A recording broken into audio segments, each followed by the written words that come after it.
আসসালামু আলাইকুম রহমতুল্লাহি ওয়া বারাকাতুহু। বন্ধুরা, আপনারা সবাই কেমন আছেন? আজকে যেহেতু বৃষ্টি হয়েছে, আমরা চিন্তা করছি যে গরুর মাংস দিয়ে খিচুড়ি রান্না করব। তাই গরুর মাংস রান্না করার হ্যাঁ, আমরা যেহেতু খিচুড়ি রান্না করব, আমাদের খিচুড়িটা হচ্ছে ভুনা খিচুড়ি হবে। আমরা ফার্স্টে গরুর মাংসটা রান্না করে নিচ্ছি। গরুর মাংসটা সিদ্ধ হওয়ার পরে আমাদের খিচুড়ির চাউল বসিয়ে দেব। আপনারা যারা রেসিপিটা সম্পর্কে জানতে চান, অবশ্যই আমাদেরকে কমেন্টসে জানাবেন। আমাদের প্রধান শেফ মোহাম্মদ নাজমুল হুদা, সে এখন খিচুড়ির মধ্যে মরিচ পেঁয়াজ মাখাবে। এই যে দেখেন, আমরা খিচুড়ির মধ্যে মরিচ পেঁয়াজ দিচ্ছি।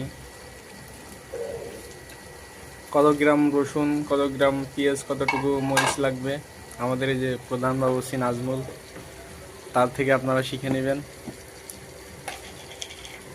অবশ্যই কমেন্টসে জানাবেন যে আমাদের রেসিপিটা কেমন হচ্ছে। ধন্যবাদ, সবাই ভালো থাকবেন।